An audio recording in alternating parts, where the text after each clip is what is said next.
Good morning to all of you. Welcome back to my channel. If you have not subscribed it, please subscribe it. Press the bell icon. Hit the like button also. Today is 28th of January 2026 and we are going to discuss about this particular newspaper article.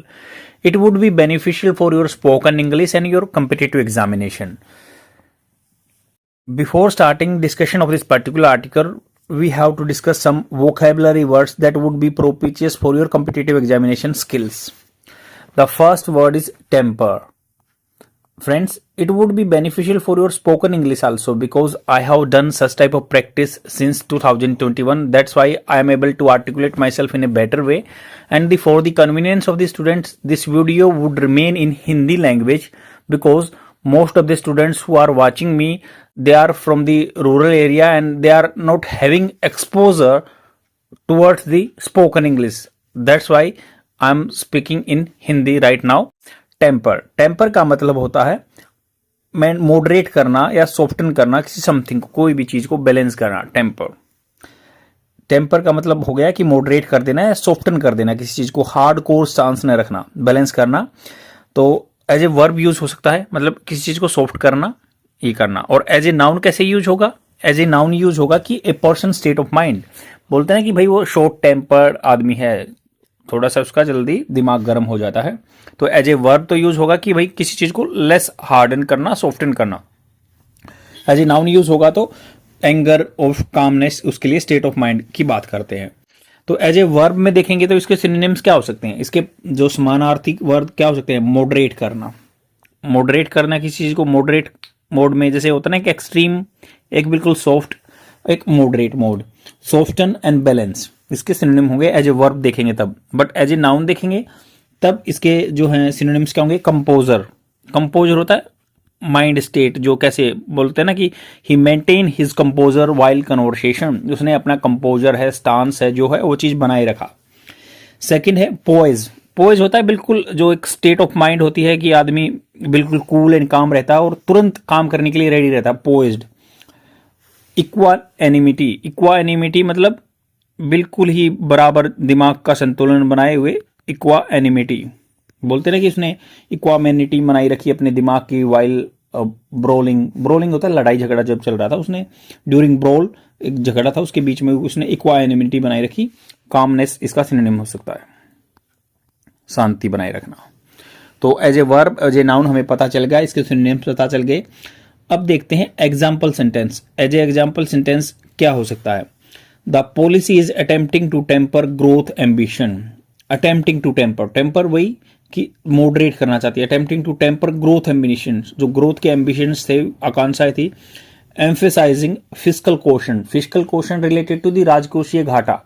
तो growth देखते हैं और जो market में घाटा आता है वो दोनों चीज़ें बैलेंस में करके चलनी होती है. इसके लिए मॉनेटरी पॉलिसी कमेटी बनाई हुई है अपनी गवर्नमेंट ने, और जिसमें आरबीआई के गवर्नर रिप्रेजेंटेटिव वगैरह रहते हैं और गवर्नमेंट के भी रहते हैं, जो डिसाइड करती है रेपो रेट. रेपो रेट क्या होता है? आरबीआई जिस इंटरेस्ट रेट पे बैंकों को पैसा देता है उसको बोलते हैं रेपो रेट. और रिवर्स रेपो रेट जिस इंटरेस्ट रेट पे बैंकिंग सेक्टर आरबीआई को लोन देते हैं. तो थोड़ा सा ये इकोनॉमिक्स के बारे में, क्योंकि आर्टिकल भी थोड़ा सा ऐसे ही चलेगा इकोनॉमिक्स के बारे में. इसके एंटोनिम्स जाने ना तो इसके विपरीत अर्थ कैसे होंगे? एंटोनिम्स क्या हुआ? एज ए वर्ब देखेंगे तब इंटेंसिफाई करना, इंक्रीज करना, एग्जाजरेट करना, हाइटन करना, एग्जाजरेट करना. और नेक्स्ट वर्ड जान लेते हैं प्रीकैरिटी. प्रीकैरिटी.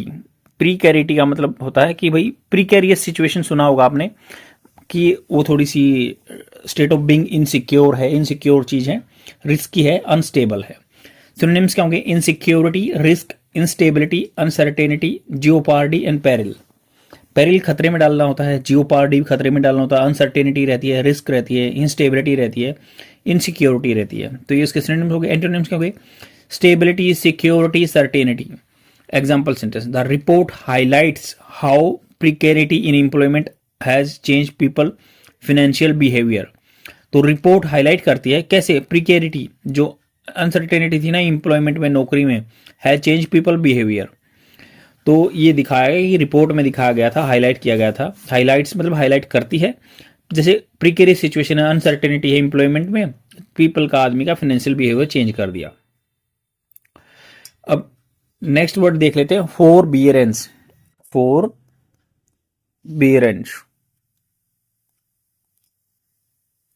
फोरबियरेंस का मतलब होता है patient, self control, tolerance. Forbearance patient जो आदमी शांत रहता है, सेल्फ कंट्रोल, टॉलरेंस। सिनोनिम्स क्या होंगे? Control, patience, restraint, tolerance. Forbearance मतलब थोड़ा सा पेशेंट आदमी जो है, बिल्कुल सेल्फ कंट्रोल जो है, एक बोलते हैं ना कि एस्केटिक, तपस्वी लाइफ जीता वो, तो उसको बोलते हैं फोरबियरेंस। उसका जो दिमाग का क्या था भाई, कंट्रोल है वो।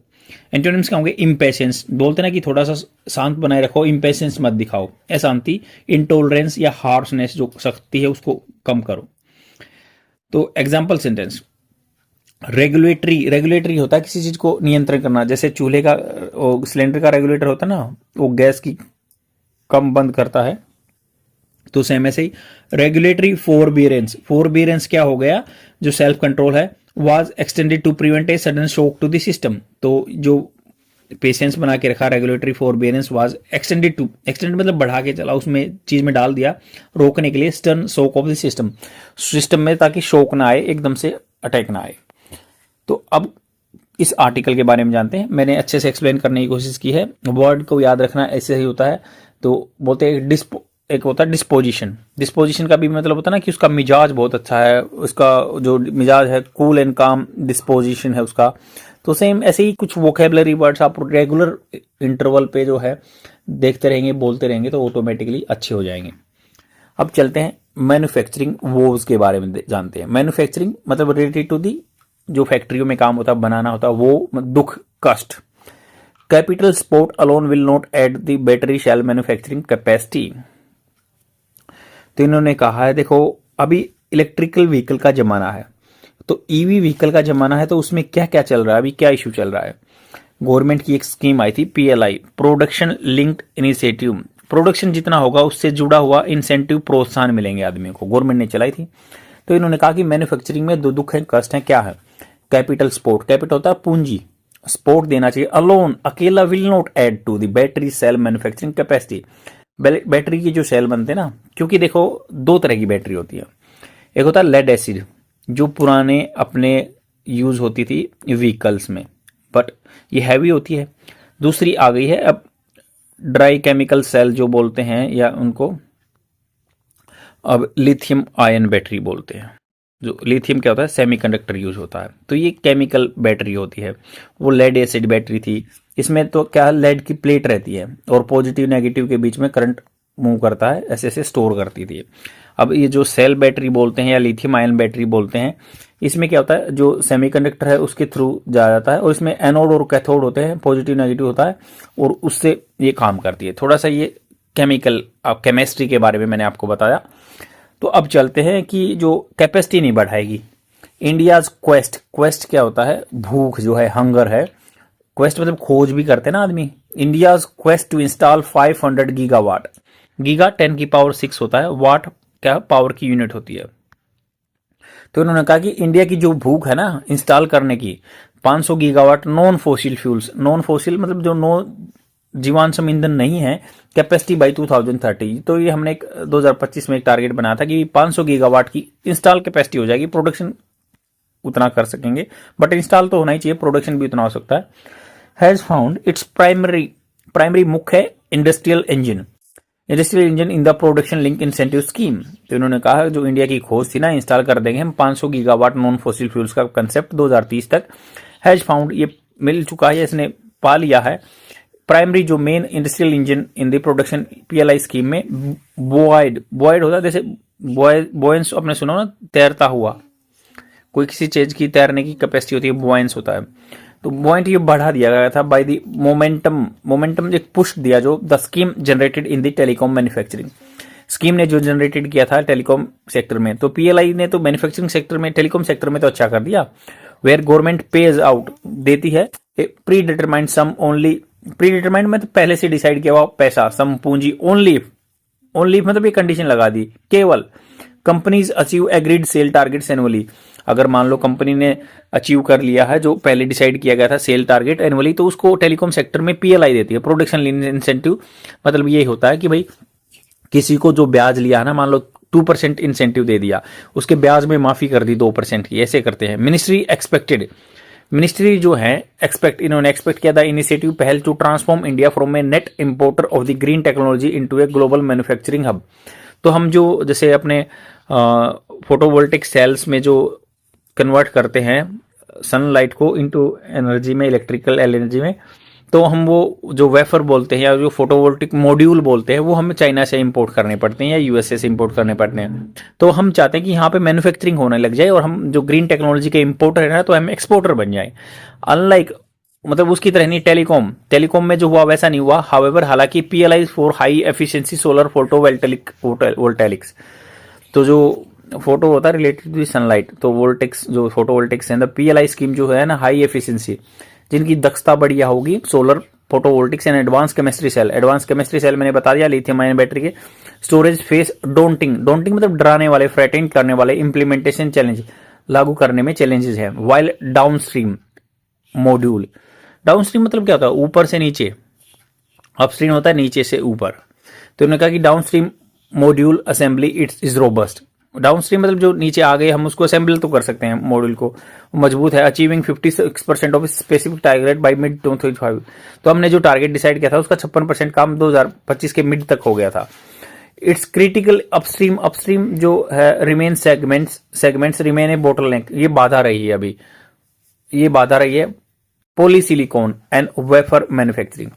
तो सिलिकॉन के जो पॉली मतलब होता है अनेक सिलिकॉन इकट्ठे होकर प्लेट बनाते हैं ना, या वेफर मैन्युफैक्चरिंग जो है तो हमारे वहां या असेंबल कर सकते हैं पॉली सिलिकॉन या वेफर मैन्युफैक्चरिंग जब मोस्ट टेक्नोलॉजिकल इंटेंसिव, जहां पर ज्यादा टेक्नोलॉजी की जरूरत है, पार्ट्स ऑफ वैल्यू चेन, जो एक चेन बनी हुई है ना वैल्यू चेन, उसमें ये सबसे मैन्युफैक्चरिंग पॉली सिलिकॉन की और ये वेफर बनाना मुश्किल है। Have only reach 14% and 10% of respective target. तो जो टारगेट डिसाइड किया था हम असेंबली में तो 56% पे पहुंच गए, बट इनमें 14 और 10% ही पहुंचे हैं। दिस रिस्पेक्टिव का मतलब होता है कर्मानुसार, जैसे पहले का पहले आंसर है, दूसरे का दूसरा। दिस डिस्पैरिटी, ये जो डिस्पैरिटी होता है एनोमली है या उसमें मिसमैच है, हाईलाइट करता है परसिस्टेंट लगातार बना हुआ है डिपेंडेंस ऑन दी इंपोर्टेड खरीदने वाले रॉ मटेरियल पे and specialised technical expertise. Prompting होता है उकसाना, the government to consider additional capital subsidy. Additional इसके साथ में गवर्नमेंट ने कुछ पूंजी की छूट भी देनी चाहिए टू डी रिस्क, जोखिम को कम करने के लिए। दीज हाई कैपिटल एक्सपेंडिचर जो होता है, जो कि मशीनरी वगैरह में लगाता है अपस्ट्रीम प्रोजेक्ट में, जो वेफर मैन्युफैक्चरिंग या पॉलीसिलिकॉन में बनाने वाले, इनमें थोड़ा सा एडिशनल सब्सिडी भी दी है। सिमिलर वोव्स, ऐसे ही दुख जो है स्टॉक होता है पीछा करना, बोलते हैं ना स्टॉकर है क्या तू, स्टॉकर, ब्लडी स्टॉकर, जो पीछा करने वाला, फॉलो अप करने वाला। तो उन्होंने कहा कि सिमिलर वोव्स स्टॉक द स्कीम, ऐसे ही जो है दुख है रोक रहे हैं स्कीम को फॉर बैटरी मैन्युफैक्चरिंग के लिए। The progress towards establishing 50 gigawatt hour of domestic battery cell. तो कैपेसिटी को बताते हैं गीगावाट आवर में, वाट आवर क्या होता है, कैपेसिटर की जो होती है। तो 50 गीगावाट जो domestic battery cell production to fuel electrical vehicle revolution, तो इलेक्ट्रिकल व्हीकल रिवोल्यूशन चाहते हैं तो 50 गीगावाट का टारगेट जो अचीव करना होगा। विद ए आउटले, पूंजी लगभग 18,000 करोड़, जो रुपये आउटले का मतलब होता है पूंजी। हैज बीन स्लगिश, टार्डी भी बोल सकते हैं, जो ढीला डाला है मूवमेंट है, या स्लगिश है बिल्कुल कम रहा है। बाय लेट 2025 के एंड तक ओनली 2.8% या 1.4 गीगावाट आवर जो है of the target capacity had been commissioned मतलब इसको प्रोजेक्ट में लाए हैं, पाइपलाइन में ले गए हैं, अभी 2.8% ही काम हुआ है। टारगेट है 50 गीगावाट का, पर 1.4 गीगावाट ही बना पाए हैं 2025 के एंड तक।